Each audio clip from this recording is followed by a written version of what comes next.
Namaste. Today I want to just share you a very important message.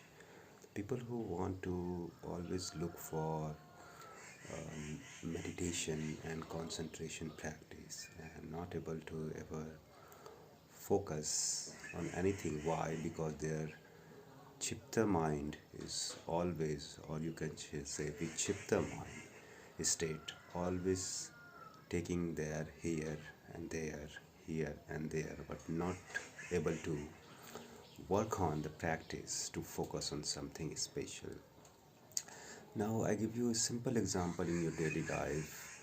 There is a question came and says, I can't focus because the environment is very toxic here in this company. Everybody is just distracting. So, the manager called up the person and says, everyone is toxic, you think? Then do one thing. Can you do me a favor? Bring a glass of water from the dispenser machine of the pantry area and come over, then we will talk more on that. The person went and brought the water. He sent back after drinking half glass of water, bring more half glass of water, fill up and bring it more. So the person again went and brought the water, walking from the same passage. Then three times it done, the person understood something is going on here. And then the fourth round, the manager asked the person, what do you think about this, what you just did for now? He said, I just did what you told me to do. He said, yeah, exactly.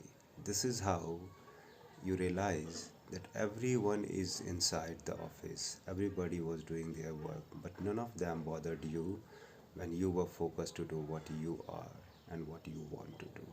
The very same way, you have to apply your mind to what you want to focus upon, what and where you want to concentrate and meditate upon, not around what is going. If you want to be a good meditator, you have to be think like even in a bus of 20 or 30 people, you are alone.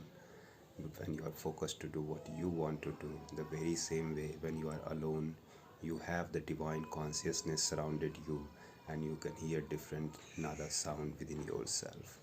This is how we see the work on the concentration and meditation. We'll bring you more small stories like this.